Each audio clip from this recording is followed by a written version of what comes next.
Nah, sejauh ini seperti apa Ibu Maria? Mungkin dari laporan yang diterima ini tentang apa saja begitu dan permasalahannya seperti apa? Ya, eh, ya terkait dengan laporan yang kami terima itu di tahun 2020-2021 itu memang terkait dengan pemberhentian perangkat desa. Eh, Laporan yang kami terima itu ya mungkin didasari oleh dugaan-dugaan maladministrasi, di mana awalnya mungkin merasa ada kejanggalan terkait dengan pemberhentian ataupun pengangkatan dari perangkat desa, sehingga mereka kemudian melakukan komplain ke internal, secara internal mungkin kepada pemerintah kabupaten ataupun desa ataupun kecamatan, namun tidak mendapatkan tanggapan, ataupun mungkin mendapat tanggapan namun mereka merasa bahwasanya ini tidak sesuai dengan ketentuan yang seharusnya, atau bisa jadi mungkin dengan dugaan yang tetap ada dan merasa bahwasanya ada maladministrasi, mereka kemudian melapor ke ombudsman. Dan sekedar informasi, kurang lebih di tahun 2020-2021 itu ada sekitar 15-an laporan terkait dengan pembunuhan perangkat desa, sehingga kami memandang bahwasanya ini perlu ada perbaikan terhadap rekrutmen perangkat desa agar terlepas dari permasalahan-permasalahan tanda petik KKM dalam rekrutmen perangkat desa. Salah satu yang harus dikedepankan yaitu tadi asas transparansi dan Hmm. di mana rekrutmen kepala perangkat desa tersebut harus bersifat transparan, informatif, dan juga dapat dipertanggungjawabkan. Ya, kurang lebih seperti itu yang laporan yang Baik. Setelah kemudian menerima laporan tersebut dan seperti apa langkah selanjutnya perbaikan-perbaikan dalam upaya rekrutmen ini, dan untuk pendengar kita khususnya masyarakat di pedesaan yang juga saat ini mendengarkan Ibu Maria, apa sih yang ingin disampaikan begitu agar rekrutmen perangkat desa kedepannya ini bisa lebih lebih baik lagi begitu seperti yang tadi Ibu Maria sampaikan. Iya, Pak Ida. Ketika laporan kami terima sesuai dengan tupoksi kami ya, selain berwenang dan melakukan pengawasan, kami juga berwenang untuk melakukan pemeriksaan terhadap laporan yang masuk, Hmm. kemudian meminta klarifikasi kepada pihak yang dilaporkan ke ombudsman. Kemudian setelah meminta klarifikasi, eh, apabila masih membutuhkan lagi pemeriksaan-pemeriksaan, maka ombudsman bisa melakukan investigasi dengan mendatangi pihak terlapor ataupun terkait. Kemudian bisa juga melakukan konsiliasi dengan beberapa pihak, dan apabila dalam hal konsiliasi tidak ditemukan kesepakatan antara pelapor dan terlapor, maka ombudsman harus apabila ada temuan harus menyampaikan tindakan korektif yang disusun dalam laporan akhir hasil pemeriksaan. Jadi dalam LAHP di tingkat perwakilan ombudsman, jadi secara struktural ombudsman RI Sosro ini merupakan perwakilan, dan dalam laporan akhir hasil pemeriksaan itu ada namanya tindakan korektif apabila ditemukan maladministrasi. Hmm. Nah, tindakan korektif inilah yang kemudian kami sampaikan ke terlapor ataupun atasan terlapor bahwasannya dalam misal ini yang dilaporkan adalah dugaan penyimpangan prosedur. Hmm. Nah, dalam melakukan pemeriksaan-pemeriksaan itu tentu kita menyandingkan dengan aturan-aturan seperti Undang-Undang Nomor 6 ya tahun 2015 tentang desa, dan kemudian ada aturan pelaksananya sampai dengan Permendagri misalnya nomor 7 tahun 2017 tentang pengangkatan dan pemberhentian perangkat desa. Inilah yang kita sandingkan, Ombudsman RI Sosro sandingkan terkait dengan dugaannya dan juga apa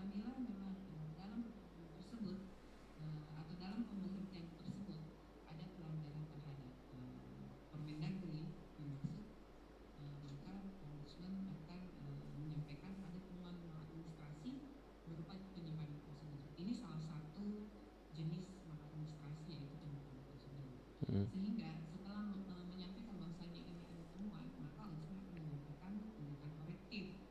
Tindakan korektif ini pun disampaikan kepada terlapor yang seperti tadi saya ulangi, ataupun atasan terlapor, dan diberikan waktu selama kurang lebih 30 hari untuk melaksanakan menjalankan tindakan korektif tersebut.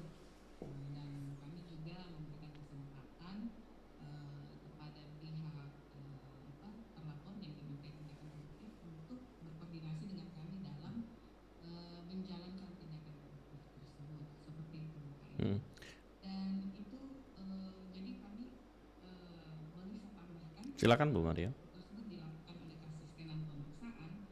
Namun untuk sisi kasistenan pencegahan, kebetulan kita ada 3 kasistenan yang masuk sosial, yaitu kasistenan penidentifikasi laporan sebelum masuk ke pemeriksaan ke bidang kami, kemudian masuk kemudian kasistenan pemeriksaan atau penyelesaian laporan, dan kasistenan pencegahan. Nah, keasistenan pencegahan inilah yang terkadang juga jika mempelajari banyaknya laporan berulang terkait dengan pemberhentian perangkat desa, mereka dapat melakukan kajian. Kajiannya yang mungkin bersifat sistemik. Dan hasil kajian inilah yang kemudian disampaikan dalam bentuk saran juga. Itu untuk kasistenan pencegahan. Apabila mereka melihat bahwasanya ternyata di kasistenan pemeriksaan ini sudah banyak menerima laporan yang berulang terkait dengan pemberhentian perangkat desa, sehingga setelah dengan koordinasi misalnya dengan kasistenan pemeriksaan mungkin ditemukan ada motif-motif misalnya pemberhentian yang mungkin tanda petik masih yang sifatnya KKN ya, tidak lepas dari perilaku KKN, sehingga agar tidak terulang lagi ke depannya, maka kasistenan pencegahan menyampaikan saran bahwasanya terkait dengan rekrutmen perlu dilakukan misalnya rekrutmen yang bersifat transparan. Selama ini seperti apa Bu Maria? Kami pernah menyarankan kepada salah satu pemerintah daerah untuk melalui kasistenan pencegahan ya, kalau untuk korektif kan sifatnya kasustik gitu, case ya. Namun kasistenan pencegahan pernah menyampaikan agar rekrutmen tersebut jika memungkinkan dilakukan melalui sistem chat atau computer assist test gitu.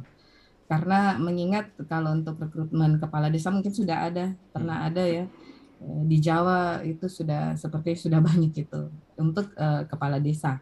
Dan kami sarankan agar perangkat desa ini juga tidak syarat dengan KKN dan juga kepala desa mohon maaf tidak merasa terintimidasi atau misalnya diintervensi. Kami sarankan untuk melakukan sistem rekrutmen dengan sistem chat dan itu kami rasa sifatnya efektif dan efisien, dan sama-sama seperti seleksi CASN kan ini kan untuk mendapatkan pegawai yang kompeten gitu ya, mengingat desa ini kan juga ada manajemennya sebuah organisasi, jadi tentu apa yang sudah menjadi tupoksi bagi para perangkat desa ini tentu harus dicarikan siapa yang kompeten untuk menduduki tugas-tugas atau untuk menduduki jabatan-jabatan seperti kepala seksi atau sekretaris desa ataupun kepala dusun untuk urusan kewilayahan. Jadi dengan chat itu tadi kami merasa bahwasannya ini cukup efektif dan efisien dan juga agar kepala desa juga dapat terbebas dari intervensi ataupun intimidasi dari pemerintah. Kalau peran serta masyarakat Bu Maria ini seperti apa yang perlu dilakukan kemudian? Ya, peran serta masyarakat itu perlu kita mungkin masih banyak masyarakat yang belum memahami kedudukan mereka sebenarnya di Undang-Undang 25 tahun 2009 tentang pelayanan publik. Mereka ini adalah pengawas eksternal. Nah, pengawas eksternal ini ya karena mereka pengawas ya tentu eh, bisa dengan melakukan pengawasan tersebut ya dengan memantau ataupun mungkin ketika mereka melakukan permohonan layanan di suatu instansi penyelenggara layanan publik, terus mendapatkan dugaan atau indikasi maladministrasi, mereka dapat melapor. Jadi sebenarnya kalau para instansi penyelenggara negara, pemerintahan ataupun pelayanan publik itu menyadari bahwasanya ketika masyarakat melakukan permohonan ke instansi mereka, sebenarnya disitulah start mereka melakukan pengawasan. Jadi mereka juga selain meminta haknya ya berupa permohonan itu, mereka juga menuntut kewajiban penyelenggara pelayanan publik. Kalau selama ini masyarakat warga desa apakah sudah sadar begitu, berani kemudian untuk melaporkan ketika ada layanan publik yang tidak sesuai? Ya, berdasarkan laporan-laporan yang kami terima, baik itu terregistrasi sebagai pengaduan ataupun konsultasi, kami merasa bahwasanya masyarakat sudah lebih berani gitu untuk melapor ke Ombudsman. Baik, kita terima penelpon juga pendengar. Untuk Anda yang bergabung bersama kami nantikan partisipasi Anda melalui telepon di 0821349440 dan juga melalui pesan singkat. Ini ada yang bertanya juga ketika ingin menyampaikan laporan ke Ombudsman tentang bantuan desa yang tidak tepat sasaran.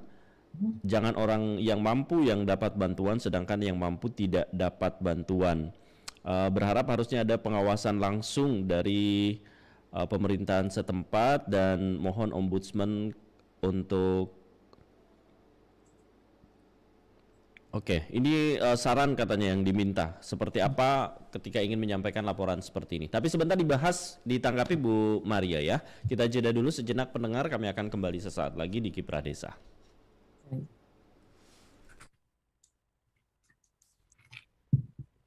Ayah kerja apa sih? Ayah lagi menanam bibit dalam polybag.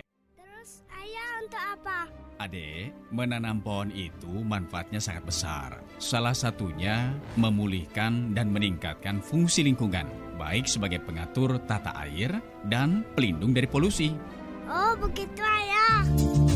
Penghijauan berperan dan berfungsi agar lingkungan lebih sejuk dan nyaman, dan segar sumber oksigen, perlindungan terhadap kondisi alam, angin kencang, terik matahari, gas atau debu-debu, keindahan, kesehatan, rekreasi dan pendidikan. Alhamdulillah, kini aku merasakan manfaatnya. Alam ini begitu indah dan segar. Iklan layanan masyarakat ini disampaikan oleh tim Radio Republik Indonesia.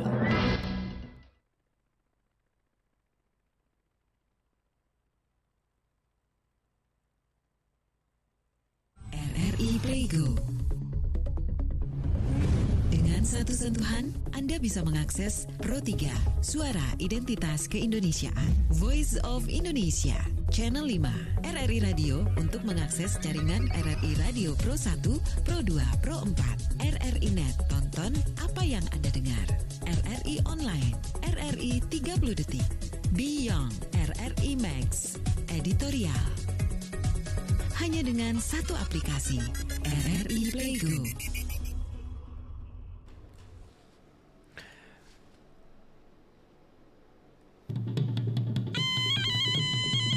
Kiprah Desa Pro 1 RRI Makassar. Pendengar Kiprah Desa, terima kasih untuk Anda yang masih terus bersama kami malam hari ini. Kita masih membahas topik mendorong rekrutmen perangkat desa yang akuntabel. Tadi Ibu Maria di awal sudah banyak menjelaskan terkait hal ini, dan terima kasih juga untuk Anda pendengar yang sudah bersama kami bergabung melalui telepon. Silakan Anda menghubungi kami di 082134kali9440 dan juga melalui pesan singkat di 082134kali9440. Tadi ada pendengar yang bertanya ketika ingin menyampaikan laporan ke Ombudsman terkait bantuan desa yang tidak tepat sasaran, apakah bisa? Ini kemudian juga ada yang menanyakan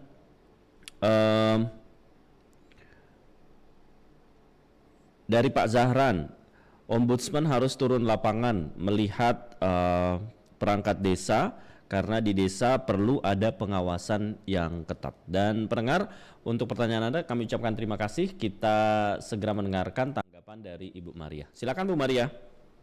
Baik, terima kasih Pak Idam dan juga para penanya. Ya.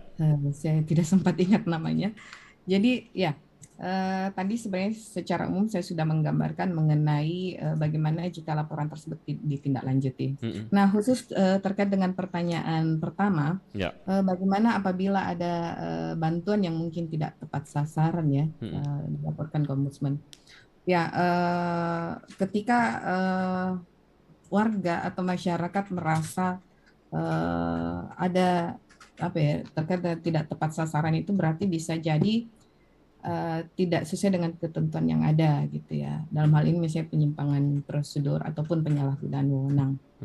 Nah, langkah pertama yang perlu dilakukan oleh masyarakat yaitu apabila mereka tidak khawatir identitasnya diketahui, sebagaimana salah satu syarat material.